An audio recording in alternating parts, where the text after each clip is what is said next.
یزید کی حکومت میں ظلم و ستم کی وہ داستانیں رقم ہوئیں جو اسلام کے آنے کے بعد مسلمانوں نے پہلی بار دیکھی ہوں گی۔ اس مردود نے اپنی حکومت کی مضبوطی اور ترقی اس بات میں سمجھی کہ اہل بیت کرام کے مقدس اور بے گناہ خون سے اپنی ناپاک تلوار کو رنگے، جس کو یزید کے ظلم و ستم کی آخری حد، لاسٹ لمٹ کہا جا سکتا ہے۔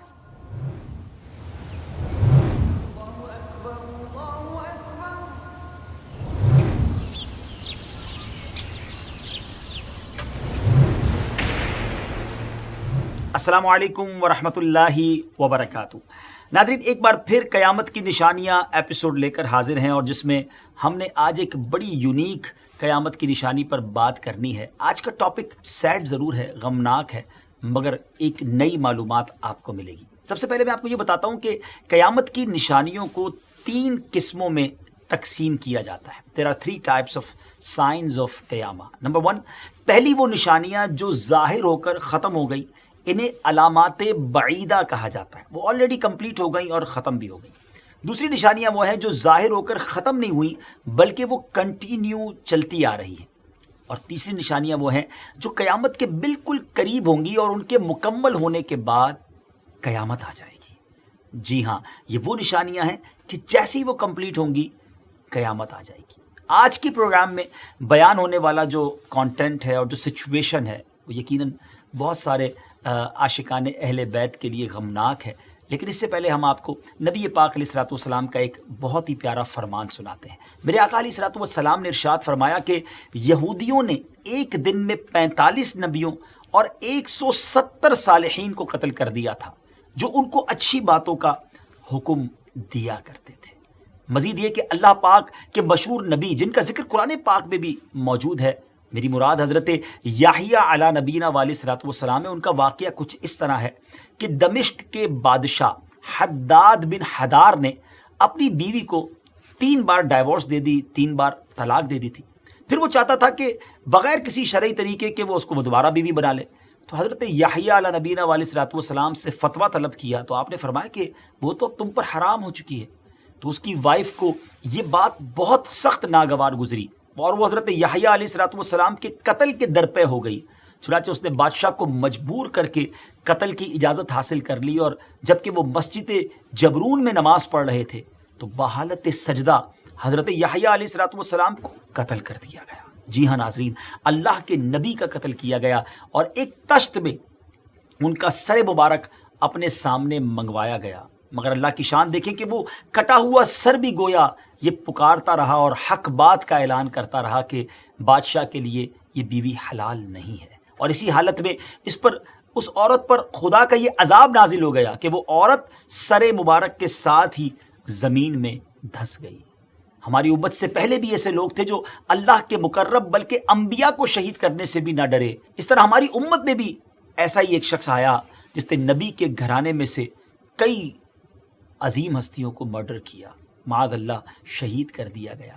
اس کو ہم ڈیٹیل سے بیان کریں گے، تو اسٹارٹ لیتے ہیں۔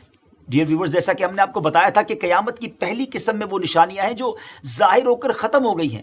ان میں علماء نے سب سے پہلے نبی پاک علیہ الصلوۃ والسلام کے وصال ظاہری کو شامل کیا ہے، کیونکہ نبی پاک علیہ الصلوۃ والسلام اللہ عز و جل کے آخری نبی اور رسول ہیں۔ اس کے بعد کوئی نبی کوئی رسول نہیں آئے گا، اس لیے اب یہ ایک طرح سے دنیا اینڈ کی طرف سفر شروع کر چکی ہے۔ پھر جو پیارے آقا علیہ الصلوۃ والسلام نے اپنی زبان مقدس سے غیب کی خبریں دیتے ہوئے جو قیامت کی نشانیاں بیان فرمائی تھیں، ان کی لسٹ تو بہت لمبی ہے، بہت طویل ہے۔ ان میں سے کئی نشانیوں کو علماء نے پہلی قسم میں داخل کیا۔ مثلا حضرت امیر المومنین سیدنا عمر رضی اللہ تعالیٰ عنہ کی شہادت، امیر المومنین سیدنا عثمان غنی رضی اللہ تعالیٰ عنہ کی شہادت، اور مسلمانوں کے درمیان ہونے والی جنگیں، خوارج سے جنگ، حضرت امام حسن رضی اللہ تعالیٰ عنہ کا حضرت امیر معاویہ رضی اللہ تعالیٰ عنہ کے لیے خلافت سے دستبردار ہونا، بنو امیہ کی حکومت، اور امام حسین رضی اللہ تعالیٰ عنہ کی شہادت، یہ سب نشانیاں پہلی قسم میں شامل کی گئی ہیں۔ بنو امیہ جو تھے، ان میں یزید پلید اور اس کے بعد جن حکمرانوں کے دور میں بڑے بڑے فتنے ظاہر ہوئے، ان کے دور حکومت کو اگر ظلم کی کالی رات کہا جائے تو پھر بھی غلط نہ ہوگا۔ جیسے ظلم بھری رات کاٹنا یعنی کمپلیٹ کرنا مشکل ہو جاتا ہے، اس طرح ان ظالموں کا دور حکومت اسلام اور مسلمانوں پر بہت مشکل اور فتنوں میں گھرا ہوا تھا۔ یزید کی حکومت میں ظلم و ستم کی وہ داستانیں رقم ہوئیں جو اسلام کے آنے کے بعد مسلمانوں نے پہلی بار دیکھی ہوں گی۔ یہ ہجرت کا 60th ایئر تھا، 60واں سال تھا، اور رجب کا مہینہ تھا جب بدبخت یزید پلید تخت سلطنت پر بیٹھا۔ اس مردود نے اپنی حکومت کی مضبوطی اور ترقی اس بات میں سمجھی کہ اہل بیت کرام کے مقدس اور بے گناہ خون سے اپنی ناپاک تلوار کو رنگے۔ اس بدبخت نے پہلا حملہ سیدنا امام حسن رضی اللہ تعالیٰ عنہ پر کیا، اور آپ کی وائف جس کا نام جعدہ تھا اس کو یزید نے یہ کہہ کر بہکایا اور لالچ دی کہ اگر تو زہر دے کر امام حسن کا کام تمام کر دے گی تو میں تجھ سے نکاح کر لوں گا اور تجھے بہت سا مال دوں گا۔ وہ بدبخت عورت، لالچی عورت، بادشاہ کی وائف بننے کے لالچ میں، بادشاہ کی زوجہ بننے کے لالچ میں حضرت امام حسن جو کہ نواسۂ رسول ہیں، جو جوانان جنت کے سردار ہیں، ان کا ساتھ چھوڑ کر جہنم کی راہ پر چل پڑی۔ کئی بار اس نے آپ رضی اللہ تعالیٰ عنہ کو زہر دیا مگر کچھ اثر نہ ہوا۔ پھر ایک سخت اور تیز زہر دیا، یہاں تک کہ مصطفیٰ علیہ الصلوۃ والسلام کے لاڈلے نواسے کی پیٹ کی انتڑیاں ٹکڑے ٹکڑے ہو کر نکلنے لگیں۔ یہ بے چین کرنے والی خبر جب حضرت امام حسین رضی اللہ تعالیٰ عنہ نے سنی اور اپنے پیارے بھائی کے پاس حاضر ہوئے، سرہانے بیٹھ کر گزارش کی کہ آپ کو کس نے زہر دیا ہے؟ فرمایا اگر وہ ہے جو میرے خیال میں ہے تو اللہ بڑا بدلہ لینے والا ہے، اور اگر نہیں تو میں بے گناہ سے بدلہ نہیں چاہتا۔ اللہ اکبر۔ آپ نے نام نہیں بتایا۔ امام حسن نے یہ بھی ارشاد فرمایا کہ بھائی، لوگ ہم سے یہ امید رکھتے ہیں کہ روز قیامت ہم ان کی شفاعت فرما کر ان کے کام آئیں، اور نہ یہ کہ ان کے ساتھ غضب اور انتقام کی کارروائی کریں۔ ان حالات میں جب امام حسن اس قدر تکلیف میں تھے، ڈیئر ویورز ذرا سوچیں، تب بھی آپ لوگوں سے انتقامی کارروائی نہیں کرنا چاہتے تھے، اور نہ ہی اپنے بھائی امام حسین رضی اللہ تعالی عنہ کو اس کی پرمیشن دی۔ انہی حالات میں آپ نے کچھ یوں وصیت فرمائی کہ حسین دیکھو، کوفہ کے لوگوں سے ڈرتے رہنا، کہیں وہ تمہیں باتوں میں لے کر بلا لیں اور وہ وقت پر تمہیں چھوڑ دیں۔ بے شک یہ وصیت موتیوں میں تولنے کے قابل اور دل پر لکھے جانے کے لائق تھی، مگر اس ہونی کو کون روک سکتا ہے؟ اور ناظرین یہی تو ہوا کہ امام حسن نے امام حسین عالی مقام کو ارشاد فرمایا، اور جس کے بعد واقعہ کربلا پیش آیا، جس کو یزید کے ظلم و ستم کی آخری حد، لاسٹ لمٹ کہا جا سکتا ہے۔ اب ہم اپنی اس ویب سیریز کو یعنی قیامت کی نشانیوں کے اس ایپیسوڈ کو اور آگے لے کر بڑھتے ہیں اور آپ کو اس حوالے سے مزید نالج فراہم کرتے ہیں، لیکن اس سے پہلے آپ سے گزارش ہے کہ آپ نے اگر اب تک ہمارا آفیشیل یوٹیوب چینل سبسکرائب نہیں کیا تو دعوت اسلامی کا یوٹیوب چینل سبسکرائب کر لیجیے، اور پلیز اس کو آگے شیئر بھی کرتے رہیے۔ انشاءاللہ ہماری مسلسل ویڈیوز آپ کو ملتی رہیں گی۔ امام حسن رضی اللہ تعالیٰ عنہ کو شہید کروا کر اب اس شقی اور بدبخت فاسق و فاجر یعنی یزید پلید کو امام حسین رضی اللہ تعالیٰ عنہ یاد آئے۔ اب اس نے مدینہ منورہ کے صوبے دار ولید کو خط لکھا کہ امام حسین اور عبداللہ ابن عمر اور حضرت عبداللہ ابن زبیر رضی اللہ تعالیٰ عنہ سے بیعت کے لیے کہے اور انہیں مہلت نہ دے، انہیں ٹائم نہ دے۔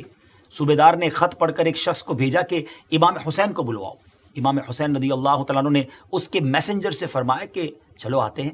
امام حسین اپنے اصحاب کے ساتھ صوبے دار کے پاس تشریف لائے اور بیعت کا حال سن کر فرمایا کہ مجھ جیسے چھپ کر بیعت نہیں کرتے، سب کو جمع کرو، بیعت لو۔ صوبے دار ولید نے کہا کہ ٹھیک ہے، آپ تشریف لے جائیں۔ پھر صوبے دار ولید نے دوبارہ بلایا تو آپ نے فرمایا صبح ہونے دو، اور ساتھ ہی آپ نے ارادہ فرما لیا کہ رات میں ہی مکے کے ارادے سے فیملی کے ساتھ سفر فرمایا جائے گا۔ آپ روضہ رسول پر حاضر ہوئے اور سلام پیش کیا۔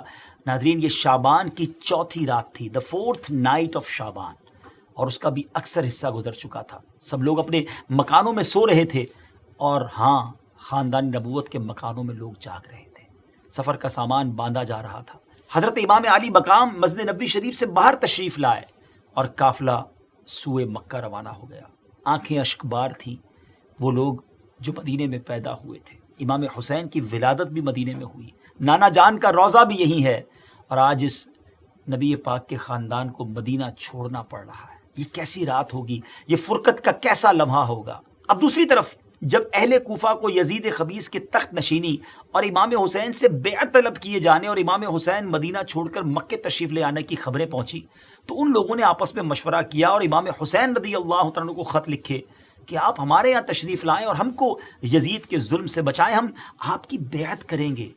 ناظرین یہ ایک دو لیٹرز نہیں تھے، 150 لیٹرز، 150 لیٹر جمع ہو جانے پر امام رضی اللہ تعالیٰ عنہ نے تحریر فرمایا کہ میں اپنے چچا زاد بھائی مسلم بن عقیل رضی اللہ تعالیٰ عنہ کو بھیجتا ہوں، اگر یہ تمہارا معاملہ ٹھیک دیکھ کر اطلاع دیں گے تو ہم بھی جلد تشریف لے آئیں گے۔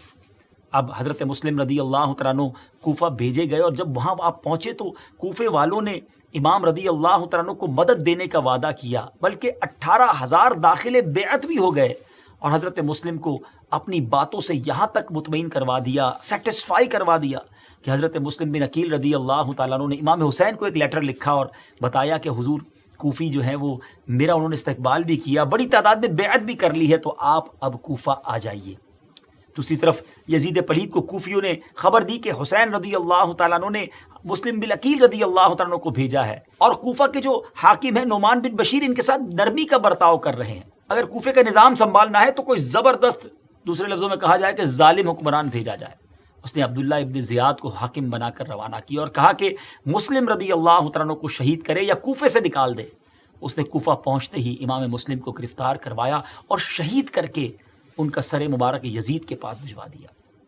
اس واقعے سے بے خبر امام حسین رضی اللہ تعالیٰ عنہ نے ذوالحجہ کی 8ویں تاریخ کوفے کی طرف سفر شروع کیا۔